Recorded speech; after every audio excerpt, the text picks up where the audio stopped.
À la une de l'actualité, le sourire de Nasser Bouhanni. Le sprinter vosgien a gagné le Tour de Picardie. Vainqueur des 2 premières étapes, il a préservé son avance dimanche, laissant le bouquet du jour au Belge Kenny de Haas. De bon augure avant le Tour de France. J'étais toujours à l'avant, j'ai essayé d'aller au maximum dans les échappées où il y avait plus de 5-10 personnes. Donc j'ai laissé une bonne cartouche en début de course.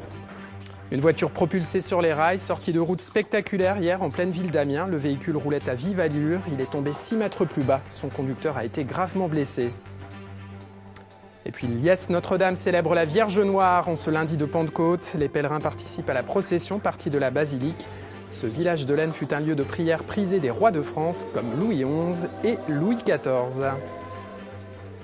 Bonjour à tous, bienvenue dans le 12-13 Picardie.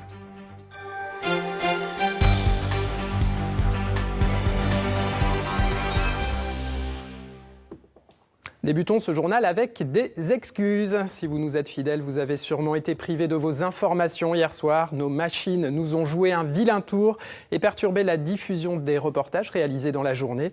L'informatique est parfois capricieuse. Nous en sommes désolés et nous allons nous rattraper. On commence donc avec le Tour de Picardie, événement sportif du week-end, marqué par la victoire d'un coureur aussi ombrageux que talentueux, Nasser Bouhanni. Le sprinter vosgien déteste perdre et ça tombe bien. Ce week-end, il a gagné 2 étapes, plus le classement général. Nasser Bouhanni a presque tout raflé. Adrien Gavazzi. Il arrive en vainqueur dans les rues de Guise. Le Belge Kenny de Haas remporte la dernière étape du Tour de Picardie. Une course souvent promise aux sprinteurs. J'ai fait mon sprint comme je le veux, en tête, et j'ai remonté tout le monde. Et je crois que j'ai gagné facilement. C'est pourtant un autre nom qu'on retiendra sur cette édition. Nasser Bouhanni, 25 ans, sacré vainqueur du Tour, avec 2 étapes remportées d'affilée, un exploit réalisé par 5 coureurs seulement. Le Tour de Picardie est une belle épreuve, il y a quand même de beaux champions au palmarès, donc essayer de pouvoir s'imposer ici, c'est une bonne chose. Le Tour de Picardie, 526 km et un peu moins de 200 communes traversées. Avec cette année, un départ de Chaumont en Vexin. Nous sommes vendredi, la route sera longue jusqu'à Formerie. 176 km avec du vent en rafale qui désorganise le peloton. Très vite, une échappée de 5 coureurs. Parmi eux, le régional de l'étape, Clément Chevrier. Moi, quand j'ai commencé le vélo, c'était pour faire des courses comme je fais aujourd'hui et maintenant les faire sur les routes d'entraînement. Voilà, je m'imaginais en course et étant gamin dessus, donc ça fait plaisir d'y passer. Ouais. Mais l'étape se joue au sprint avec une première victoire de Nasser Bouhanni. Deuxième étape, même scénario. Le vent est toujours là pour ralentir le peloton et à nouveau, une échappée de 5 hommes. À l'arrivée, Nasser Bouhanni s'impose une seconde fois. Mais le sprinter ne prendra pas de risque sur la dernière étape. Pas de triplé, mais une certitude. Nasser Bouhanni monte en puissance après 5 semaines de coupure, à confirmer dimanche prochain au Grand Prix de la Somme. Et on va revenir sur cette course avec notre invité Thibaut Huvel, coordinateur du Tour de Picardie. Bonjour. Bonjour. Nasser Bouhanni, c'est un vainqueur idéal pour vous. C'est un vainqueur idéal puisqu'il a une renommée véritablement internationale. Il a marqué cette 70e édition anniversaire du Tour de Picardie par ses 2 victoires. Nous aurions aimé une petite 3e victoire pour qu'il puisse entrer dans la légende du Tour de Picardie parce qu'Okakwar n'avait encore réalisé cet exploit. Mais c'est un très beau vainqueur pour notre épreuve. Effectivement, ces dernières années, on est frappé quand on regarde le palmarès, des sprinteurs qui n'étaient pas forcément encore très connus et qui sont devenus des stars depuis. Je pense à John Degenkolb, Marcel Kittel, Arnaud Démare, notre Picard, bien sûr. Exactement, Arnaud Démare qui a gagné Milan-San Remo cette année. Mais si on regarde le palmarès encore plus loin, on voit Bernard Hinault au palmarès, Miguel Indurain, sont vraiment des noms qui sont évocateurs pour la population. Et pour l'épreuve, encore une fois, c'est quelque chose de sensationnel. Donc Bouhanni, je n'en doute pas, fera encore de grands résultats. Le scénario des étapes, ça vous a convenu, des échappées mais qui se font toujours rattraper et puis une victoire au sprint? C'est un petit peu le problème du Tour de Picardie. On n'est pas dans une région qui est très vallonnée. Donc une fois que les équipes des sprinteurs embrayent derrière pour pouvoir maintenir l'échappée, c'est très difficile. Donc on a eu 3 sprints, mais des beaux sprints avec des animations en course toute la journée. Donc je pense que le public a été satisfait. On va s'intéresser au futur de ce Tour de Picardie, un tour largement subventionné par la région qui a beaucoup changé. Nous vivons désormais dans les Hauts-de-France et ça pourrait avoir une incidence sur l'avenir de l'épreuve. Xavier Bertrand, le nouveau président de région, milite pour une fusion des 4 jours de Dunkerque et du Tour de Picardie. Émilie Monchot, Jean-Louis Crossy. L'événement draine chaque année des milliers de spectateurs au bord de la route. Le Tour de Picardie, s'il disparaît, laissera les fans de vélo orphelins. Les supporters sont encore sceptiques sur la fusion avec les 4 jours de Dunkerque, la course du Nord-Pas-de-Calais. Je trouve ça dommage parce qu'on avait l'habitude de venir tous les ans, donc ça serait dommage qu'ils disparaissent. C'est peut-être une bonne chose si c'est pour le plaisir de tout le monde. Pourquoi pas, hein? Ça dépend sur combien de jours qu'ils vont le faire. D'après ce que j'ai entendu, ils vont rallonger les jours. Ça serait peut-être pas plus mal dans le fond. Sportivement, la disparition d'une course au calendrier pourrait pénaliser les coureurs, mais la création d'une grande course au nord de la France pourrait attirer également plus d'équipes de renom. Mais ouais, ça serait bien dommage que ce soit le dernier parce que c'est une course assez mythique, et c'est une course appréciée des sprinteurs parce que c'est une des rares courses au calendrier où les sprinteurs peuvent gagner le classement général. Donc je pense que c'est une course qui manquera aux routiers sprinteurs. Il y a ici un tel public passionné de vélo, que ce soit sur les 4 jours ou sur le Tour de Picardie, qu'il est indispensable qu'il y ait dans cette région une épreuve phare au niveau du calendrier international. Si on regarde bien, il y a une nouvelle région, il faut la promouvoir. Est-ce que ce ne serait pas mieux d'avoir un tour de nord de la France? Ça serait peut-être aussi bien. Cette fusion avec les 4 jours de Dunkerque semble inéluctable pour le président de la région Hauts-de-France. Cette nouvelle course serait comme un symbole de la grande région.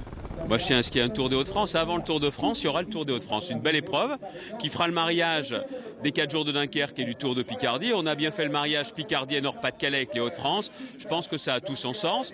Après, il faut se mettre d'accord. C'est pas si compliqué que ça.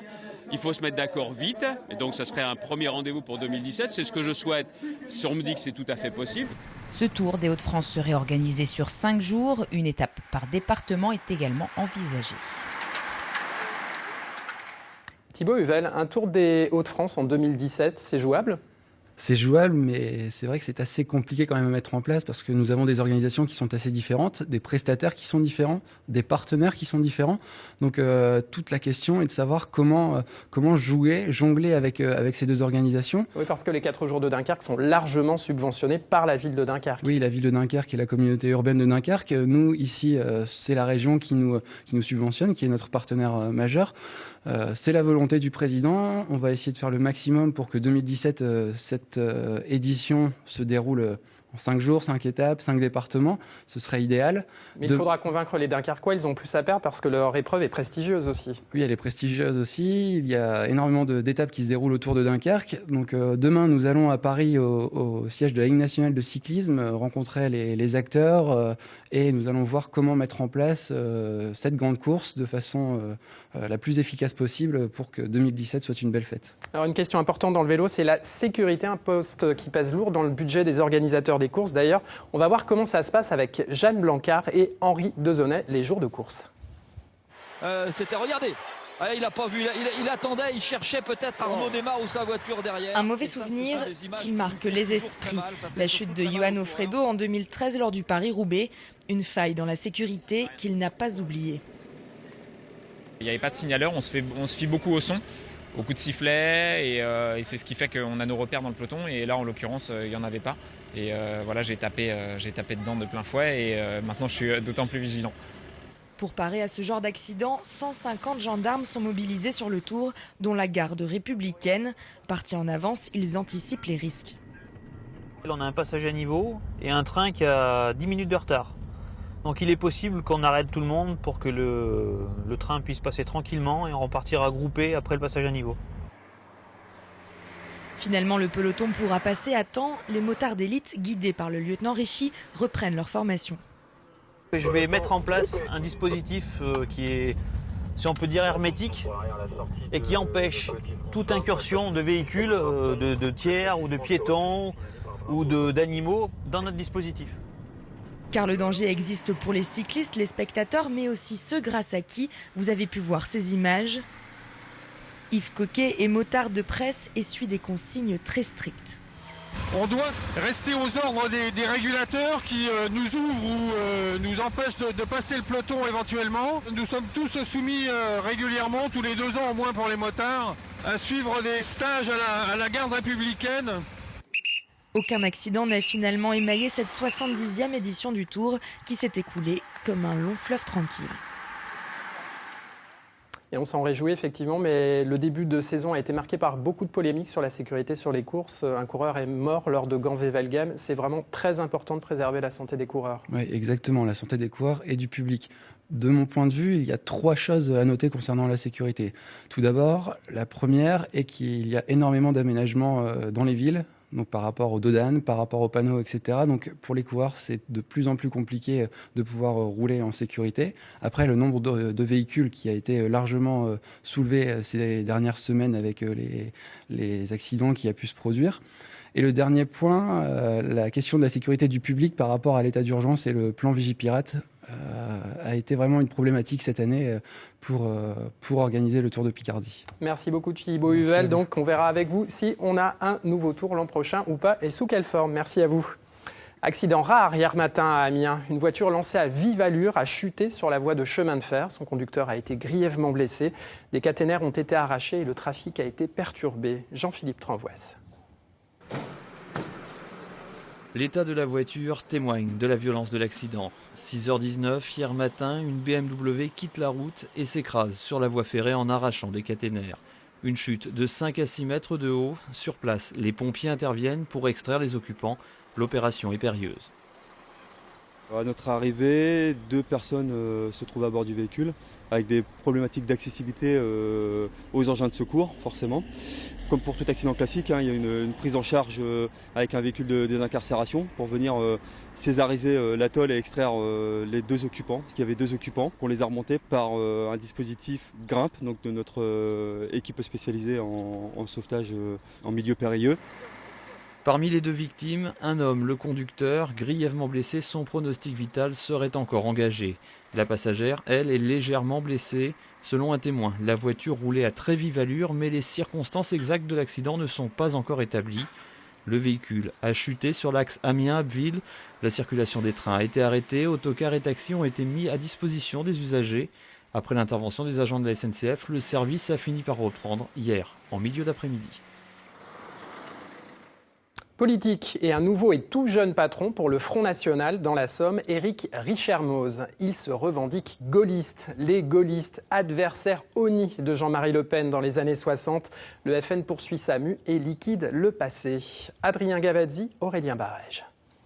Bonjour madame. Les propositions des patriotes pour défendre le contribuable avillois. C'est le nouveau visage du Front National dans la Somme. Éric Richermoz, 23 ans, est déjà le péniste convaincu, mais dans sa version moderne, tendance Philippot. On est marinistes, tous derrière Marine, et notre objectif c'est de porter Marine à l'Elysée l'an prochain. Encore étudiant, ce conseiller régional incarne une génération en plein essor. Au sein du parti, on les appelle les jeunes gaullistes. J'ai toujours été patriote, j'ai toujours été gaulliste, j'ai toujours envie de me battre pour mon pays comme mes parents, mes grands-parents l'ont fait jusqu'à présent. Leur mot d'ordre, dédiaboliser l'extrême droite. De quoi irriter les cadres historiques du FN, même si dans la Somme, on revendique la continuité.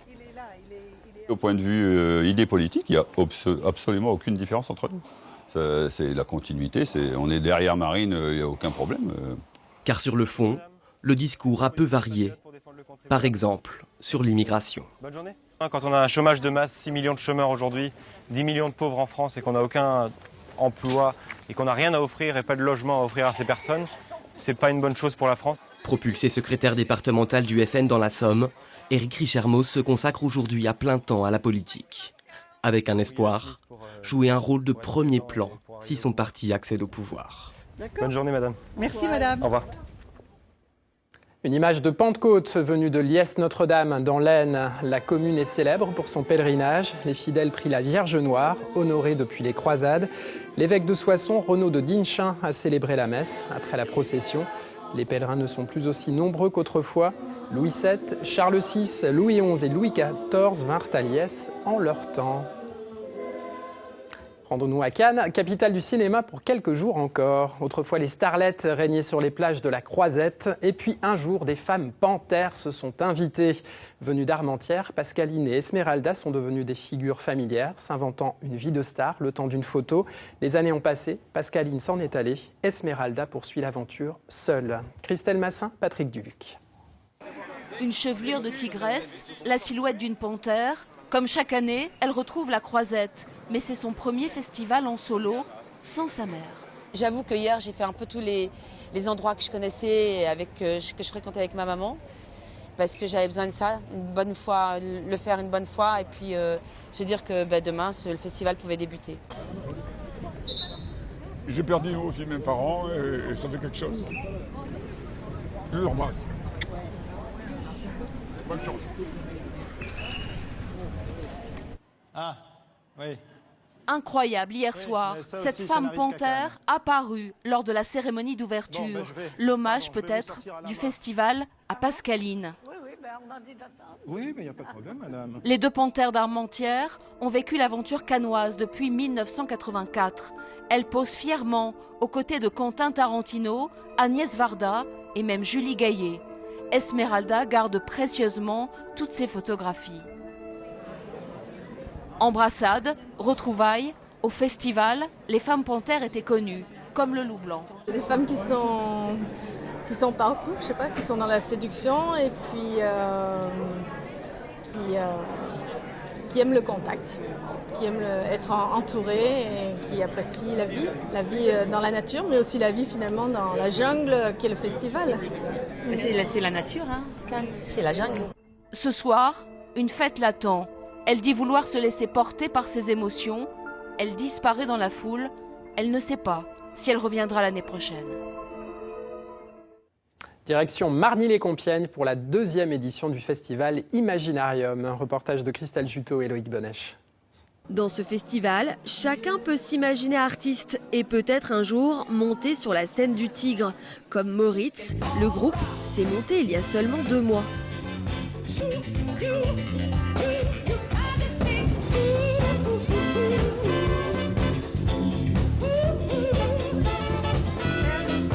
Ça donne très envie de faire des grandes scènes parce qu'en fait il y a toute une partie façade, donc c'est toutes les amplis qu'on voit à l'avant et qui donnent au son une dimension énorme et ça donne à la musique une dimension énorme. Depuis 3 ans, le festival a de belles têtes d'affiche comme Cat and Tree et Lilywood and the Prick. À part ceux d'hier, Lilywood and the Prick, and the iPhone, je connaissais pas le reste, j'ai découvert des trucs qui étaient sympas, comme c'était quoi le truc d'hier là, Lasmala. FKGJ, c'était sympa aussi. Je voulais voir Broken Back au début et j'avais entendu parler de Carré-Court. Donc je suis venue et puis comme on avait un partenariat avec l'école, c'était un petit peu moins cher donc j'ai pas hésité. Des artistes aussi moins connus du grand public mais dont la carrière s'envole. Naman, sur la scène du Tigre, se produira à l'Olympia le 29 septembre prochain avec un message de résistance.